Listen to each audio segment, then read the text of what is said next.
Hello mga idol! Bago tayo magpatuloy sa kwento ni Yuseong ay mag-shoutout muna tayo. Shoutout sa iyo Boss Nilbert Saspa. Shoutout din sa iyo Lods Z. John Magdosa. Shoutout sa iyo Idol John Patrick Paragas ng Pangasinan. Shoutout po sa iyo Boss Francis Zolda. Shoutout sa iyo Idol Maria Albao ng Palompon Leyte. Shoutout din po sa iyo Lods Dul Katana. Shoutout sa iyo Boss General Cabs. Shoutout po sa iyo Lods Jason Del Lava. Shoutout po sa iyo Lods Emmanuel Romero. Shoutout po sa iyo Idol Ana Rose Francisco. Shoutout sa iyo Jan Lods Master Imac. Shoutout po sa iyo Idol Ron Ian Austin Robles. Shoutout po sa iyo Boss Jihad Mabang. At shoutout din sa iyo Idol Joe M. Ortega. Maraming salamat sa patuloy na pagsuporta. Sa pagpapatuloy, binalik na ni Soso ang ibang libro kay Yuseong, ayon sa kanya na pupunta na ito sa sunod niyang klase, nagpasalamat at nagpaalam na si Yuseong, sinabi ni Soso na magiging busy na siya simula bukas sapagkat mag-uumpisa na ang outdoor training nila, napatanong si Yuseong kung bukas na ba agad ang hands-on training ng First Division, sinang-ayon na naman ito ni Soso at sinabi nito na ang gagawin pa lang naman nila ay ang ubusin ng ibang bandido, at sa tingin niya na ang pangalan ng grupo ng mga iyon ay ang Sindikato ng Liwanag, basta ang lokasyon ng mga ito ay sa may labasan ng Henam. Sa isip-isip ni Yuseong na ang Sindikato ng Liwanag ay ang mga bandido na winasak niya noong nakaraang 2 linggo, habang papaalis na si Soso ay sa tingin ni Yuseong na madidisappoint lang ang mga ito kapag malaman nila bukas na wala na ang mga bandido na kakalabanin nila. Sa isip-isip ni Yuseong na hindi siya dapat mag-alala sa iba ngayon, hindi pa nga niya alam kung magagawang mahanap ni Demonggi ang Dull Mind Technique sa takdang oras ngayon, napapabuntong hininga na lang si Yuseong habang naglalakad papunta sa medical room. Napansin naman ito ni Bong Deola, tinanong nito kung nag-aalala ba si Yuseong dahil sa libro na hinahanap nito. Nagulat si Yuseong sa mga sinabi ni Bong Deola, sa isip-isip niya na napaka-misteryosong bata nito. Paano nagagawa ni Bong Deola mabasa ang nasa isip niya? Napakabilis din nito magbasa ng mga libro tulad ni Demonggi. May posibilidad din na baka ito pa ang makahanap ng Dull Mind Technique sa pagkakataon na ito. Sinabi ni Bong Deola na kung bakit nag-aalala masyado si Yuseong, kung hindi man gumana ang second option na minungkahi niya dito, ay bakit hindi ni Yuseong subukan ang first option. Ayon naman kay Yuseong na kung sa tingin ba daw ni Bong Deola na magagawa niyang hanapin ang libro sa pamamagitan ng pagbabasa ng lahat ng libro sa Athenaeum, nakangiti na sinabi ni Bong Deola na hindi siya simple mag-isip hindi katulad ni Yuseong. Naiinis na sinabi ni Yuseong na kung gusto ba daw ni Bong Deola na matikman ang sipa niya. Ngumiti lang si Bong Deola dito, nagtataka na lang si Yuseong sa kinikilos nito. Nakarating na sila Yuseong sa medical room at inilapag na nito ang mga libro. Masaya si Demonggi sapagkat napakarami ng libro na dinala ni Yuseong. Ayon naman kay Yuseong na dinala niya lang lahat ng libro na makita niya, subalit pwede sabihin sa kanya ni Demonggi kung may gustong basahing libro ba ito sa institute sapagkat dadalhin niya ito. Lumapit si Yuseong at tinanong ito kung may specific na libro ba ito na paboritong basahin. Nagtataka na tinanong ni Demonggi kung bakit gusto malaman ito ni Yuseong. Nakangiti na sinabi ni Yuseong na kaya gusto niya malaman para maidala ito sa kanya. Sa isip ni Yuseong na syempre ay babasahin niya muna ang libro na iyon bago ibigay kay Demonggi. Napapaisip naman si Demonggi kung anong libro ba ang gusto niya basahin. Sinabi nito na gusto niya magbasa ng mga librong patungkol sa ibang banyaga. Nagtataka na napatanong ulit si Yuseong kung ang tinutukoy ba ni Demonggi ay librong naglalaman ng ibang lingwahe. Nakangiti naman na sinang-ayonan ito ni Demonggi at sinabi nito na matagal na siyang interesado sa ibang bansa. Ayon naman kay Yuseong na kung ang tinutukoy ba ni Demonggi ay patungkol sa mga bansang Chongo, Sodyang at mga lupain sa Hilaga at Timog Dagat, sinang-ayon na naman ito ni Demonggi. Nakangiti na sa isip-isip ni Yuseong na ito na ang oras para gamitin ang kakayahan niyang translation. Nagulat nang napagtanto ni Demonggi na gagawin talaga ni Yuseong na dalhin ang mga libro na iyon para sa kanya. Hindi makapaniwala si Demonggi, Halos maiiyak na ito at nagpasalamat kay Yuseong sapagkat mabuting kaibigan talaga ito. Nabahala si Yuseong nang makitang umiiyak si Demonggi at tinanong niya ito kung bakit. Sa isip-isip pa ng ating bida na tinawag siya nito na kaibigan, hindi niya alam kung pwede niya ba maging kaibigan ng isa sa mga traidor na monkey. Nagpalusot naman si Demonggi at sinabi nito na sinisipon lang siya at hindi naman siya umiiyak. Hindi na lang makapaniwala si Yuseong. Sa isip-isip nito na sa pinapakita ni Demonggi ay nawawalan na tuloy siya ng gana na talunin ito. Habang inaalala ang nakalagay sa libro ng Five Warlords of the Monkey na nakasulat doon na ang Great Demonic Library at Million Book Athenaeum ang dahilan kung sino si Demonggi ngayon, subalit ang pinaka-importanting asset niya ay ang habit niya sa pagbabasa. Napagtanto ni Yuseong na maraming kasinungalingan at pagpuri sa libro na Five Warlords of the Monkey, subalit sa tingin niya na ang nakasulat na pagmamahal ni Demonggi sa mga libro ay totoo. Nagawa nitong umiyak at tawagin siyang kaibigan dahil lamang sa mga libro, nagpapakita lang na kung gaano nito kamahal ang pagbabasa ng libro, kahit ngayon ay yakap-yakap nito ang isang libro. Tinanong ni Yuseong ito kung ano ang naging dahilan kung bakit ito nagbabasa palagi ng libro. Nagtataka na napatanong si Demonggi kung siya ba ang tinutukoy ni Yuseong. Sinang-ayon na naman ito ni Yuseong at sinabi niya pa na napansin niya lang na medyo maraming libro ang binabasa nito. Ayon naman kay Demonggi na simple lang ang rason, sapagkat ang mga libro lang ang naging kaibigan niya. Natahimik na lang si Yuseong sa tugon ni Demonggi. Ayon pa kay Demonggi na ang mga salita ng maliliit na libro na ito ay naglalaman ng may akda sa loob nito. Nakangiti din na sinabi ni Demonggi na si Yuseong at Bongde Ala ay sinasamahan na siya ngayon, subalit dati ay nasanay lang siya na mag-isa at ang mga libro lang ang meron siya. Ang oras ay palaging lumilipas ng mas mabilis kapag naisip niyang nakikipag-usap siya sa mga may akda ng libro sa pamamagitan ng pagbabasa. Sa isip-isip ni Yuseong na kung ito ba ang naging dahilan kung bakit nahuhumaling si Demonggi sa pagbabasa. Ito siguro ang nagtulak sa kanya para mahanap ang dull mind technique at tuluyan ng magbago. Masaya na sinabi ni Demonggi na sa ngayon ay meron na din siyang kaibigan na si Yuseong at Bongde Ala pati na rin ang mga libro kaya natutuwa siya ng husto. Nakangiti na sinabi ni Yuseong na sana daw ay hindi magbago si Demonggi.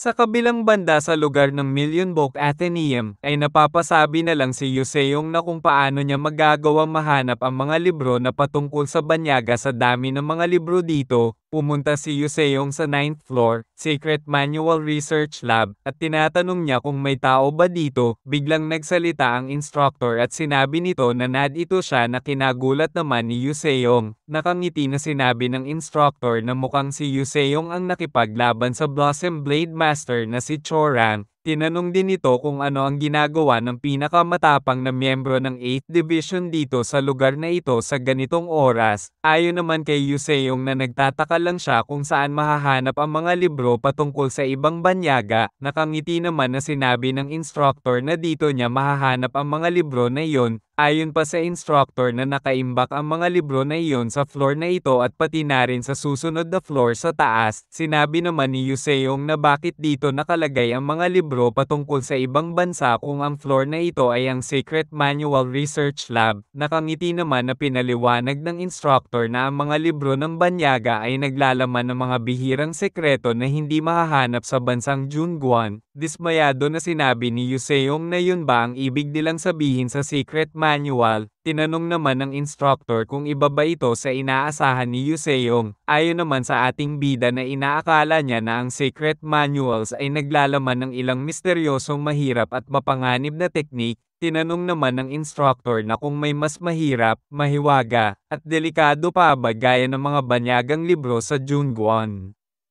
Ayon naman kay Yuseong na sa tingin niya ay wala na, subalit inaasahan niya na ang baitang na ito ay naglalaman ng pinakamalakas at mapanganib na teknik ng Junguan. Sinabi naman ng instructor na ang 9 sects at 5 noble houses ay hindi gaanong hanggal dahil hindi nila itatago sa library ang mga secret technique nila para makita ng lahat ng tao sa Junguan. Ang secret manuals ng Junguan ay iniingatan ng kani-kanilang organisasyon. Ayon naman kay Yu Seong na kung ang ibig sabihin ba daw na ang mga libro na nandito ay pwede makita ng lahat ng libre, ayon naman kay instructor na ang pwede lang ay ang mga taga 8th Division, subalit ang tanong kung may kakayahan ba sila na basahin ang mga libro na nandito.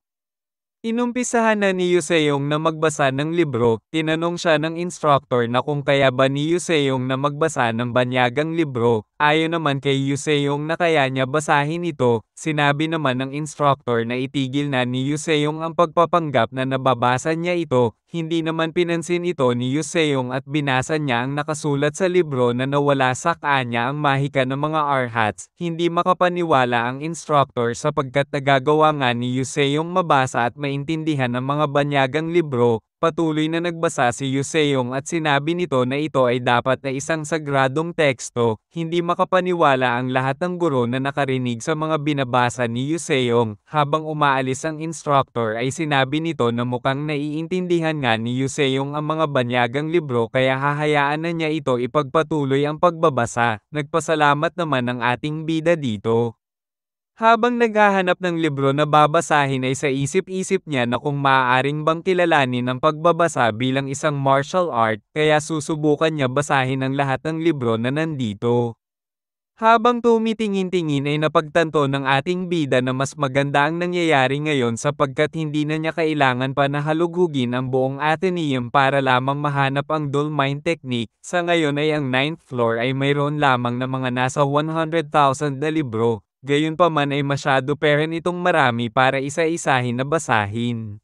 Sa isip-isip niya pa na mas gugustuhan niya na lang na maglakad ng parang itik ng 1,000,000 na beses kaysa basahin ang lahat ng libro na nandirito, kahit kailan ay hindi sumagi sa isip niya na magagawa niyang magbasa ng libro sa panibagong buhay na meron siya. Sa tingin niya na mas mabuti para sa kanya ang magsanay lang at ubusin ang oras niya doon, at hindi niya naman talaga gusto ang pagbabasa ng libro. Nagawa niya noon na mabasa ang mahahalagang manual sa pagsasanay tulad ng sining ng orthopedic key manipulation, pati yung Strategies Against Mount 1 na libro at ang The 5 Warlords of the Monkey dahil sa galit, hindi naman talaga siya masugid na mambabasa tulad nila Demonggi at Bongde Ala. Hinihiling niya na sana ay mabasa din niya ang mga libro na ito dahil sa galit para mapagtagumpayan niya ito tulad ng dati, napapabuntong hininga na lang ang ating bida, at nagpatuloy na sa pagbabasa, napapatahimik na lang si Yuseong habang binubuklat ang kada pahina ng libro, nagpatuloy lang si Yuseong na basahin ang libro, hanggang sa natapos na niya ito, makikita natin na inaantok si Yuseong habang nag-uunat ng katawan habang sinasabi na natapos niya din sa wakas basahin ang isang libro, biglang may lumabas na notification at nag-activate na ang permanently active martial art speed reading. Nagulat si Yuseong sa pagkakaroon ng martial art sa bilis ng pagbabasa, hindi siya makapaniwala sa nakikita niya at napagtanto na niya na ito na ang magiging simula ng digmaan niya kalaban ang 100,000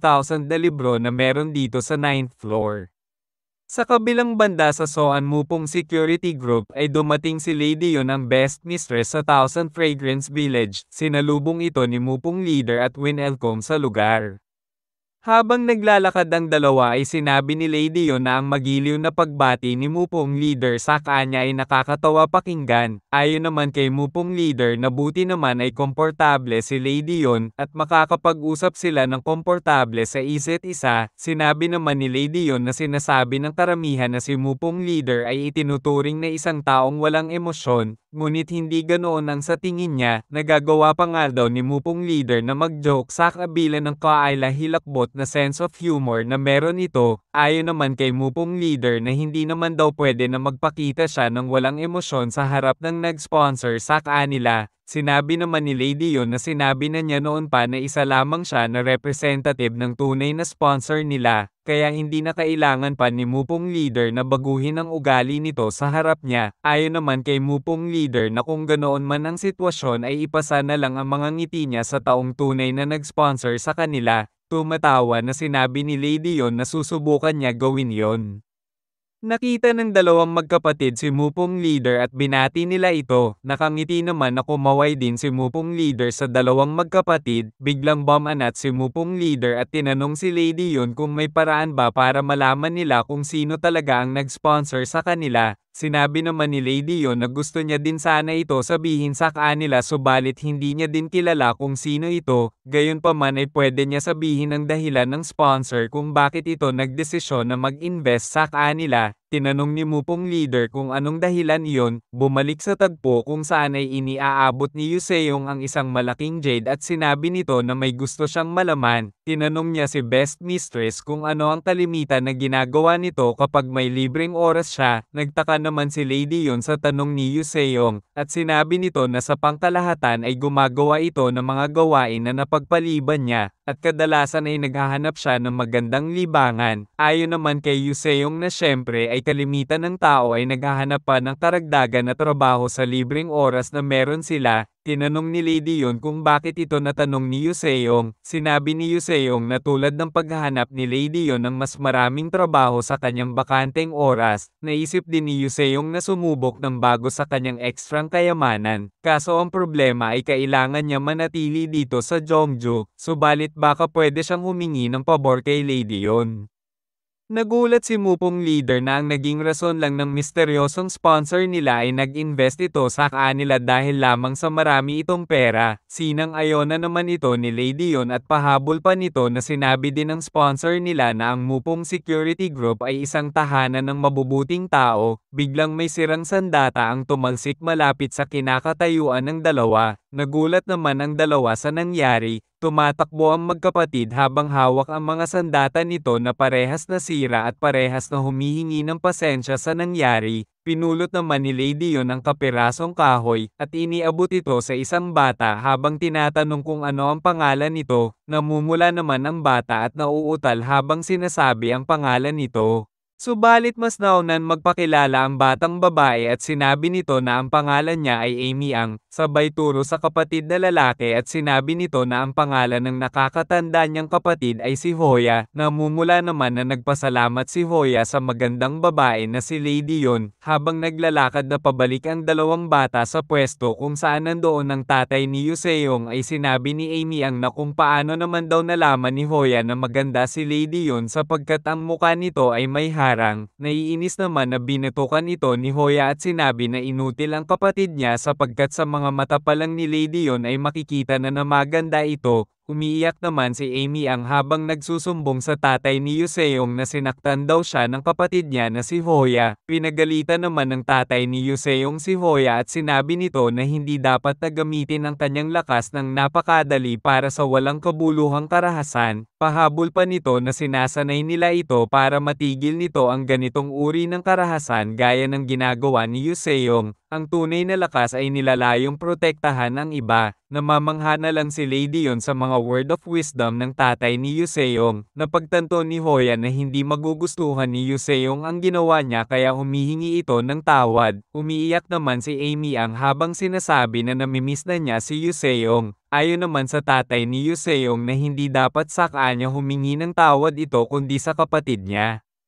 Sinabi ni Lady Yun na napaka-cute ng mga bata. Sumang-ayon naman si Mupong Leader dito. Nagpaalam na si Lady Yun para umalis. Nagulat naman si Mupong Leader at sinabi nito na kaka-rating pa lang naman daw ni Lady Yun. At least ay uminom muna ito ng tsaa bago ito umalis. Ayon naman kay Lady Yun ay na-appreciate niya ang alok nito magtsaa subalit kailangan na niya umalis ngayon. Pahabol pa nito na may isang lugar pa siyang bibisitahin ayon sa pinag-uutos ng mapagbigay na sponsor nila. Sinabi naman ni Mupong Leader na kung ganoon ay sa tingin niya ay hindi na niya ito mapipigilan pa na umalis. Sinabi ni Lady Yun na ang Mupong Security Group ay puno ng magagandang enerhiya salamat sa lahat ng mabubuting tao dito. Pahabol pa nito na baka sa susunod na pagbisita niya na ang Mupong Security Group ay isa ng ganap na noble houses. Sinabi ni Mupong Leader na wala siyang masabi tungkol sa kanilang walang pangalan na sponsor. Ngunit paano nakatitiyak si Lady Yun na sila ay mabubuting tao? Ayon naman kay Lady Yun na tulad ng sinabi sa kanya ng sponsor nila na natutukoy nito ang pagkatao ng isang tao sa pamamagitan ng tingin sa kanilang mga mata. kaya nag-abot si Lady Yon ng malaking halaga ng pera at sinabi na sa tingin niya na mabubuting tao ang mga taga-Mupong Security Group. Naniniwala ito na ang mga mata ay tunay na bintana sa kaluluwa ng isang tao. Habang tinitignan ang pera ay sinabi ni Mupong leader na nakolekta na nila ang lahat ng pera ngayon. Para saan ang karagdagan na pera na ito? Ayon naman kay Lady Yon na tulad ng pagtitiwala sa kanya ng sponsor nila dahil sa mga tingin sa mata niya ay ganon din ang nakikita niya sa mga mata ni Mupong leader at ito ang pinakatumpak na sagot sa tanong nito. Tuluyan ang nakalabas sila Lady Yon sa puwertahan ng Mupong Security Group. Tinanong ng manager kung saan na sila sunod na pupunta. Ayon naman kay Lady Yon na pupunta na sila sa Sangsan Security Group sa Johang. Tinanong ng manager kung doon ba dapat nila di-deliver ang 1,000 niyang. Ayon naman kay Lady Yon na ito ay dapat lamang na isang maliit na pamumuhunan sa kanilang kliyente. Subalit medyo nag-aalangan si manager at sinabi nito na kung bakit nagsusumikap ng husto si Lady Yon kung wala naman ito mapapala dito. Tinanong ni Lady Yon kung ano ang gusto ipahiwatig ng manager. Pinagpapawisan na sinabi ng manager na ang gusto niya lang sabihin na pwede naman na sila na lang ang gumawa ng tungkulin na ito kaysa personal na ginagawa ito ng best mistress nila. Tumatawa na sinabi ni Lady Yon na okay lang naman sa kanya na gawin ito at saka plano niyang humingi ng karagdagan na bayad kay Yuseong. Napagtanto ng manager na mukhang planado na ni Lady Yon ito para makahingi pa ng dagdag kabayaran. Tinanong ng manager kung bakit mas ginusto ng sponsor nila na manatili lang sa Jongjo at ipagkitiwala sa kanila ito. Dahil basta nag-aaral ito sa Murem Institute, subalit pwede naman ito kumuha ng leave sa paparating na summer. Ayon naman kay Lady Yon na ang pagkakaalam niya na ang sponsor nila ay naninirahan ngayon sa loob ng library, sigurado siya na busy ito magbasa ng mga libro. Nagulat ang manager sapagkat pinagkatiwala sa kanila ang kayaman nito para lamang magbasa ng libro. Tinanong niya si Lady Yon kung ilan libro naman ang dapat basahin ng sponsor nila. Ang tugon naman ni Lady Yon ay mga nasa 100,000 na libro. Kaya kahit ano pa man ang mangyari sa labas ay kailangan pa rin ng sponsor nila na tapusin ang pagbabasa ng libro. Sinabi naman ng manager na hindi niya kaya gawin ang ginagawa ng sponsor nila na si Yuseong. Makikita natin na umabot na sa level 4 ang kakayahan ni Yuseong sa pagbabasa ng mabilis, nag-level up din ang willpower nito. Sinabi ni manager na sa totoo lang ay hindi niya kayang intindihin ang mga nasa isip ng mayayamang tao. Ayon naman kay Lady Yon na kung ang ibig sabihin ba daw ay hindi siya nito naiintindihan. Ang tugon naman ni manager na naiiba naman si Lady Yon sa ibang mayayaman.